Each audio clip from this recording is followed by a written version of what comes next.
ထုတ်တဲ့ product ကမှန်တယ်လုံးမလုံးနည်းလဲမှန်တယ်ဒါပေမဲ့ timing ကမမှန်ဘူးနောက်ဆုံးတစ်ခုကတော့ကျွန်တော်ခုနပြော product market fit မဖြစ်တာမျိုးပေါ့ဆိုတော့ကျွန်တော်တို့ဒီ business တွေလုပ်တဲ့အခါကျရင်ကျွန်တော်တို့ရဲ့ market ကဘယ်သူ့ကို target ထားလဲဆိုတာအရေးကြီးတယ်ဆိုလိုချင်တာကဗျာကျွန်တော်တို့ပစ္စည်းတစ်ခုကို1သိန်းနဲ့ရောင်းလို့ရတယ်လို့1000နဲ့ရောင်းလို့ရတယ်10သိန်းနဲ့ရောင်းလို့ရတယ်အဲ့တော့1သိန်းနဲ့ရောင်းလို့ရတဲ့ market ကိုကျွန်တော်တို့ target ထားရဲဆိုပြီးတော့အဲ့ market အတွက်ကိုကျွန်တော်တို့ထုတ်တဲ့ product က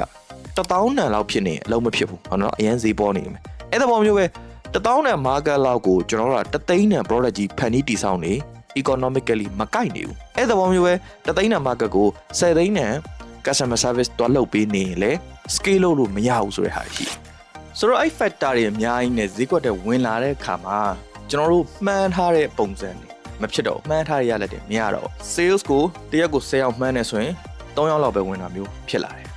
ဆိုတော့အခုကျွန်တော်ရှေ့မှာတောက်လျှောက်ပြောခဲ့တဲ့အချက်3ချက်တည်းကတစ်ခုမဟုတ်တစ်ခုနဲ့ကိုက်ညီနေတယ်ဆိုရင်ဘလို့မှလိုချင်တဲ့ target ကိုရပြီးအောင်မြင်ဖို့တော့ကမဖြစ်နိုင်ဆိုတော့အဲ့ဒါလေးတွေကိုစမ်းစစ်ကြည့်ဖို့လိုတယ်အဲ့တော့ business နဲ့ပတ်သက်တာတွေ personal development mindset တွေအဲ့ဒါတွေအကုန်လုံးတည်တည်ချာလေ့လာခြင်းနဲ့ဆိုရင်ကျွန်တော် Telegram channel တွေကို join ထားဖို့တိုက်တွန်းပါတယ်ကျွန်တော် TikTok account bio မှာတင်ပေးထားပါတယ်